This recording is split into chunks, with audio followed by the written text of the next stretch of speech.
More on talk पे बात करेंगे स्टूडेंट्स। पिछले लेक्चर्स में आपने देखा था कि हमने इंट्रोडक्शन टू टॉक डिस्कस किया था, जिसमें हमने टॉक के बारे में पढ़ा था कि हमारे पास टॉक जो है वो टर्निंग इफेक्ट ऑफ फोर्स होता है, और इसका जो हमारे पास मैथमेटिकल एक्सप्रेशन आता है वो हमारे पास क्या आता है, tau is equal to R cross F.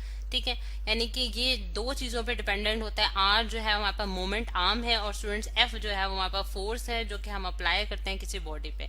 ठीक है, और उसकी वजह से जो टर्निंग इफेक्ट प्रोड्यूस हुआ है वो हमारे पास टॉर्क कहलाता है। अब आज हम जो है जो जिस टॉपिक पे बात करेंगे हम रिजिड बॉडीज के लिए। ठीक है, रिजिड बॉडीज के लिए हम लोग जो है वो टॉर्क की वैल्यू कैलकुलेट करेंगे। अब रिजिड बॉडी जो है स्टूडेंट्स हमारे पास वो बॉडी होती है जिसमें हमारे पास जो मॉलिक्यूल्स होते हैं वो टाइटली बाउंड होते हैं, एक उनकी फिक्स पोजीशंस होती है। जैसे हम सॉलिड्स की बात करते हैं वो हमारे पास रिजिड बॉडीज में आ जाती हैं। अब यहाँ भी हम एक रिजिड बॉडी मैं आपको शो कराने जा रही हूँ जो कि फिगर में दिखाई जा रही है।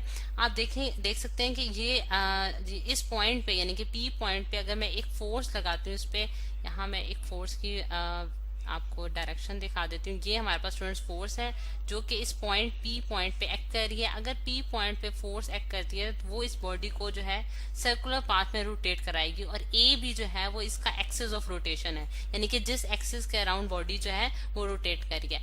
अब सेंटर पॉइंट से यानी कि ये जो स्टूडेंट्स हमारे पास जो रॉड है, यानी कि यहाँ अगर फॉर एग्जाम्पल मैं कंसिडर कर लेती हूँ कि ये मेरे पास एक बॉल है जो कि रॉड के साथ अटैच है, और उसका जो मिड पॉइंट है वो हमारे पास यहाँ ओ से डिनोट किया गया।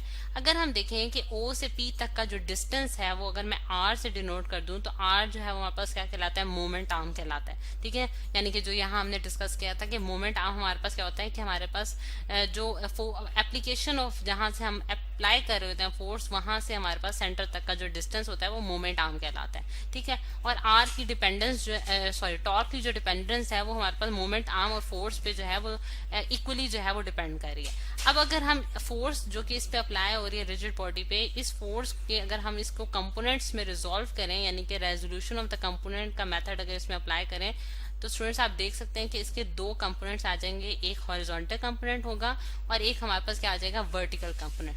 अब यहाँ जो हॉरिजॉन्टल कंपोनेंट है वो हमारे पास क्या होगा, अगर मैं उसको एक डार्क कलर से शो कर देती हूँ, यहाँ हम लिख सकते हैं कि हमारे पास क्या होगा, एफ कॉज ऑफ थीटा।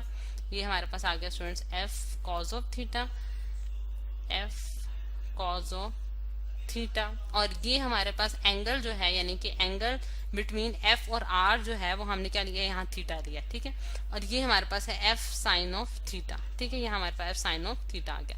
अब अगर हम देखें कि हमारे पास जो एफ कॉज ऑफ थीटा का स्टूडेंट्स कंपोनेंट था, यानी कि यहाँ मैं अगर लिख देती हूँ कि एफ कॉज ऑफ थीटा का जो हमारे पास कंपोनेंट है वो in the direction of R है, यानी कि वो और हमारे पास आर जो है वो आपस में क्या है, पैरेलल है या फिर यूनि डायरेक्शनल है या फिर एक डायरेक्शन में है। ठीक है, यहाँ मैं लिख देती हूँ कि in the direction of R, in the direction of R, यानी कि in the direction of R का क्या मतलब है कि आर की जो डायरेक्शन है स्टूडेंट्स, यानी कि मोमेंट आर्म की जो यहाँ पर डायरेक्शन है वो उसकी डायरेक्शन और ये एफ कॉज ऑफ थीटा की डायरेक्शन हमारे पास एक डायरेक्शन में आ रहे हैं। और जबकि एफ साइन ऑफ थीटा जो है स्टूडेंट्स हमारे पास क्या है, वो हमारे पास परपेंडिकुलर टू आर है। ठीक है, हमारे पास यानी कि एफ साइन ऑफ थीटा और आर के दरमियान अगर आप एंगल देखें तो हमारे पास 90 का एंगल जो है वो यहाँ बन रहा है। तो इससे हमें पता चला कि ये हमारे पास परपेंडिकुलर टू आर है। अब अगर हम देखना चाह रहे हैं कि हमारे पास वो कौन सा फोर्स का कंपोनेंट होगा जो कि हमारे पास टर्निंग इफेक्ट प्रोड्यूस करने में यानी कि टॉर्क प्रोड्यूस करने में हमारे लिए हेल्पफुल होगा, तो वो उसके लिए अगर हम देखें तो हमारे पास जो कंपोनेंट आ रहा है वो हमारे पास क्या आ रहा है, F sine of theta, F sine of theta into R. ठीक है, अब मैंने F sine of theta into R क्यों लिखा है स्टूडेंट्स, इसकी रीजन क्या है वो हम देखते हैं कि हमारे पास एफ कॉज ऑफ थीटा जो है उसकी डायरेक्शन क्योंकि आर की डायरेक्शन में आ रही है, और उसकी जो लाइन ऑफ एक्शन में से वो लाइन जो है वो पास आउट कर रही है, यानी कि आप देख सकते हैं कि पिवट पॉइंट में से पास कर रही है। और इस चीज में ये वाला जो फोर्स का कंपोनेंट होगा यानी कि एफ कॉज ऑफ थीटा, ये हमारे लिए कोई रोल प्ले नहीं करेगा टॉर्क प्रोड्यूस करने में, यानी कि इसका कोई किरदार नहीं होगा कि वो टर्निंग इफेक्ट प्रोड्यूस कर सके। सो ओनली जो फोर्स का कंपोनेंट आ रहा है वो हमारे पास क्या है, एफ साइन ऑफ थीटा, जो कि परपेंडिकुलर है आर के। इस चीज को हम इस तरह से भी समझ सकते हैं स्टूडेंट्स कि जिस तरह से आपने देखा था कि हमने इंट्रोडक्टरी लेक्चर में जो है वो एक डोर की एग्जांपल दी थी कि डोर का जो हैंडल है उसके ऊपर हम एक परपेंडिकुलर डायरेक्शन में फोर्स लगाते हैं इसको मूव कराने के लिए, यानी कि इसको खोलने या बंद करने में। और ये जो है हमारे पास स्टूडेंट्स, ये हमारे पास क्या होता है, एक्सिस ऑफ, मतलब कि जिस एक्सिस के अराउंड जो है वो बॉडी रोटेट कर रही है। और ये जो है ये डिस्टेंस है, मोमेंट आर्म, जिसे हम आर से डिनोट करते हैं, यानी कि अगर यहाँ अप्लाइड फोर्स कर रहे हैं तो ये आर होगा।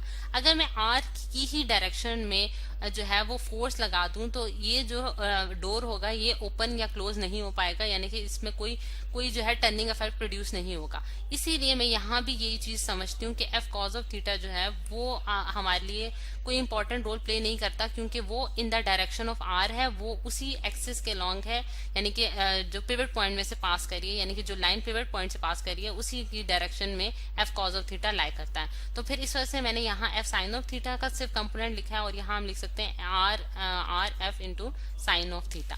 अब क्योंकि हम लोगों ने क्रॉस प्रोडक्ट का जो है वो हमने पढ़ा है कि हमारे पास टॉर्क जो है वो हमारे पास एक क्रॉस प्रोडक्ट होता है, आर क्रॉस एफ का जो है वो क्रॉस प्रोडक्ट होता है। और ये क्रॉस प्रोडक्ट को जब हम ओपन करते हैं तो हमारे पास क्या आता है, R F into sine of theta. ठीक है। अब स्टूडेंट्स हमारे पास ये जो थीटा है ये हमारे पास बेसिकली एंगल है, ये हमारे पास एंगल है बिटवीन आर और एफ, यानी कि थीटा जो है वो हमारा एंगल बता रहा है बिटवीन आर एंड एफ। ठीक है। आर और एफ के दरमियान जो है ये B/W जो है मैंने बिटवीन के लिए लिखा है। यहाँ आप देख सकते हैं कि फिगर में भी थीटा जो एंगल है वो हमारे पास आर और एफ के दरमियान जो एंगल है उसको शो किया जा रहा है विद द एंगल थीटा। ठीक है।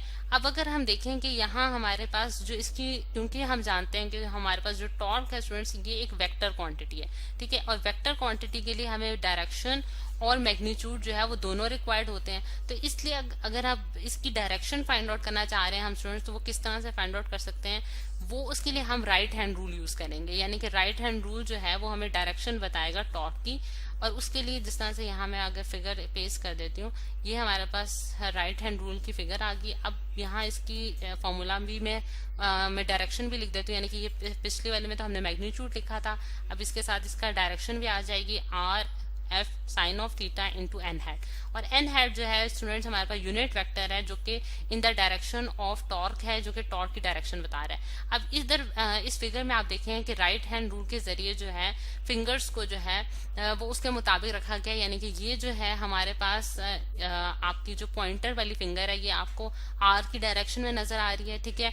मिडल फिंगर जो है वो हमारे पास एफ की डायरेक्शन में, एफ साइन ऑफ थीटा की डायरेक्शन में, यहाँ more specifically F sine of theta लिखना चाहिए, एफ साइन ऑफ थीटा की डायरेक्शन में। तो जो थंब होगा स्टूडेंट हमारे पास वो हमें बताएगा टॉर्क की डायरेक्शन। ठीक है। और ये हमेशा क्या होता है, परपेंडिकुलर टू द प्लेन होता है जिसमें हमने आर और एफ रखा होता है, यानी कि जिस प्लेन में हमारे पास आर और एफ लाई कर रहा है, यानी कि आर और F sine of theta lie कर रहा है, उसकी बिल्कुल परपेंडिकुलर डायरेक्शन में हमारे पास एन हैट लाई करेगा। ठीक।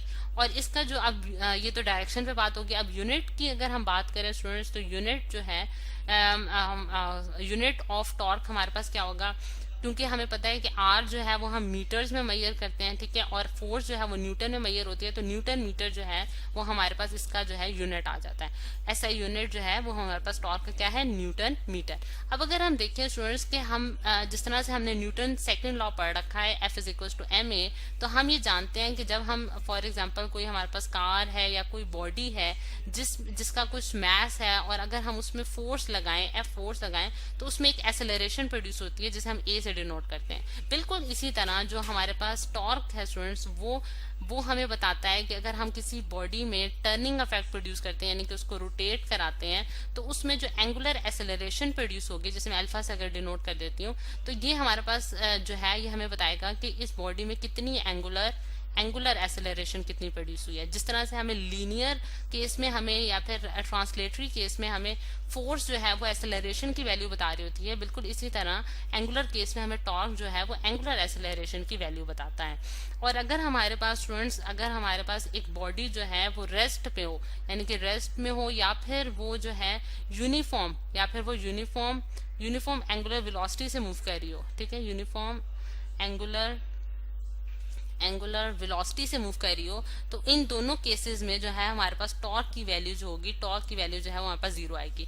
क्यों? क्योंकि हम ये जानते हैं कि यूनिफॉर्म एंगुलर एक्सेलरेशन का क्या मतलब है कि बॉडी जो है वो एक एक मतलब कि एक पर्टिकुलर इंटरवल्स के साथ उसमें वेलोसिटी में जो है वो चेंज आ रहा है, जिसकी वजह से जो है उसकी वेलोसिटी में जो सॉरी मतलब कि rate of change of velocity जो है वहां पर एक्सेलरेशन कराती है। जब उसमें चेंज नहीं आ रहा वेलोसिटी में, तो इसका मतलब है कि उनके उसके पास एंगुलर एक्सेलरेशन जीरो होगी, यानी कि अल्फा की वैल्यू हमारे पास क्या होगी, जीरो होगी, जिसकी वजह से हमारे पास टॉर्क जो है वो जीरो हो जाएगा। जब एंगुलर एक्सेलरेशन नहीं होगी किसी बॉडी में स्टूडेंट्स, तो उसका टॉर्क भी नहीं होगा।